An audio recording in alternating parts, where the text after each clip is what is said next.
अक्लमंद बहू। श्रुति का व्यवहार अपनी सास के प्रति बिल्कुल अच्छा नहीं था।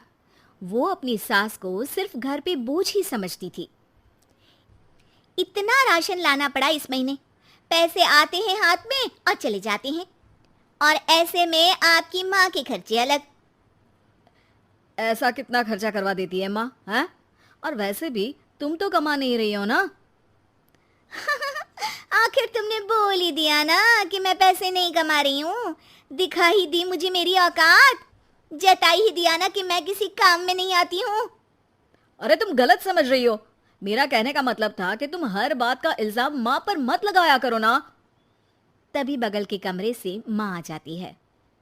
अरे बेटा, इतना तेज बोल के मत लड़ो, बाहर वाले सुन लेंगे। माँ जी, सुनने दीजिए उनको भी, उन्हें भी तो पता चले कि आपकी वजह से घर में पति पत्नियों के बीच में कैसी लड़ाइयाँ होती हैं। अरे बहू, मेरी वजह से? मैंने तो तुम दोनों को कभी ये नहीं दिखाया कि मेरे लिए लड़ो।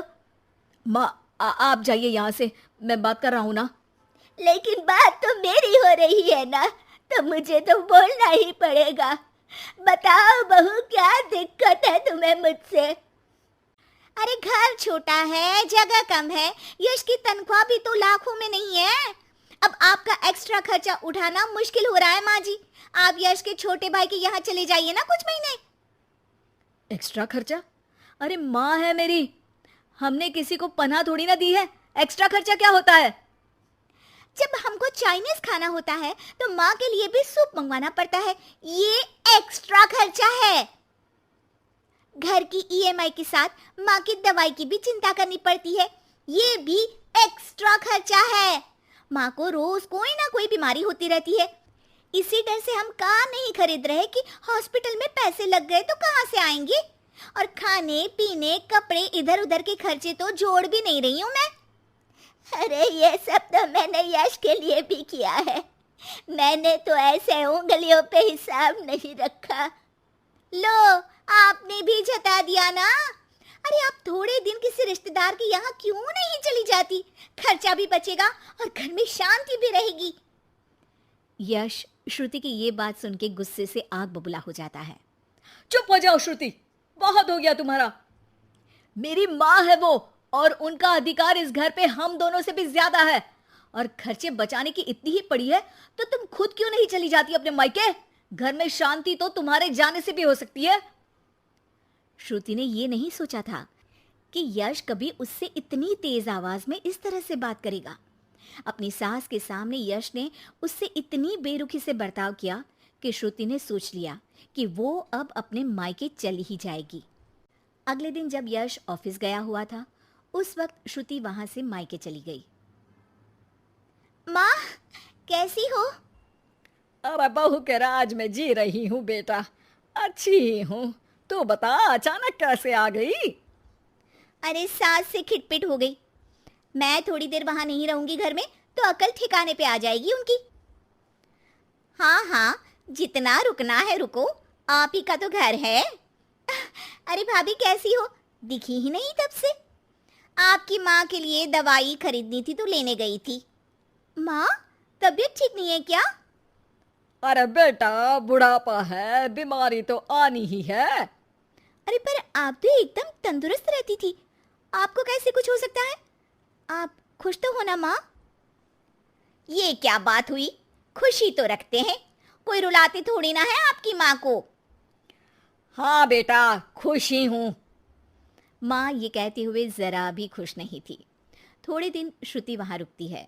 एक दिन जब वो अपने भाई के साथ बाहर से कुछ सामान लेकर कार में आ रही होती है, तभी भाई पूछता है, कब जाने का प्लान है? अरे भैया, अभी तो आई हूँ।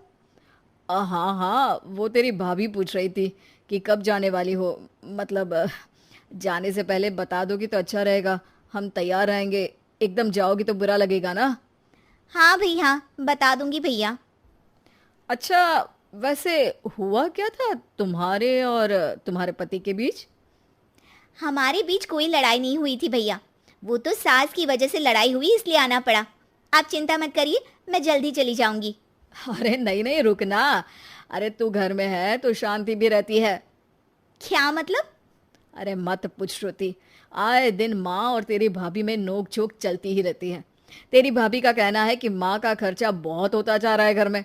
अब माँ की क्या गलती है? बीमारी किसी से पूछ के थोड़ी ना आती है। तेरे सामने वो कुछ नहीं बोल रही है, तेरे जाते ही माँ को ताने मारने लगेगी। और आप कुछ नहीं बोलते? मैं बोलूंगा तो मायके चली जाएगी गुस्से में। श्रुति ये जवाब सुन के चुप हो जाती है। उसे एहसास होता है जैसे ये उसकी भाभी की नहीं, उसी की बात हो रही है। पर भैया, आपकी तो इतनी अच्छी जॉब है, पैसों की कोई दिक्कत नहीं है, फिर भाभी को क्या दिक्कत है? अरे किसी को पालने के लिए मन में प्यार होना चाहिए श्रुति। जेब का पैसा भी जरूरी होता है, लेकिन नियत हो तो कम में भी खुश रहा जा सकता है। श्रुति उसके बाद कोई सवाल नहीं करती है और जाके सीधे अपने भाभी से कहती है, भाभी, आप माँ को अच्छे से नहीं रखती हो। भैया इतना कमाते हैं, फिर भी आप माँ को सिर्फ इसलिए ताने मारती हो क्योंकि उनकी बीमारी के कारण घर से पैसा जाता है। आपको मेरी माँ से लड़ना नहीं चाहिए भाभी। अच्छा, तुम इतनी समझदार हो तो अपनी सास से क्यों लड़के आई हो? श्रुति की आंखों के सामने वो सारे पल आ जाते हैं जब जब उसने अपनी सास को परेशान किया। वो उसी वक्त अपना सामान पैक करती है और जाने लगती है। अरे तू तो रुकने वाली थी ना श्रुति? जाना पड़ेगा, सासू माँ बीमार रहती है, उनका ध्यान रखूंगी माँ। अरे पर तू तो उनसे लड़के आई है ना? माँ, मैं ये सोच के आई थी कि मेरे बिना उनकी अकल ठिकाने आ जाएगी पर मेरी ही अकल ठिकाने आ गई। और मैं अपनी सास का ध्यान रखूंगी तभी तो अपनी भाभी को ये बोल पाऊंगी कि वो भी अपनी सास का ध्यान रखा करे। श्रुति को कोई नहीं रोकता, वो वापस अपनी सास के पास चली जाती है। अब श्रुति और उसकी सास कम चीज़ों में ही ज़्यादा खुशी के साथ रहने लगते हैं।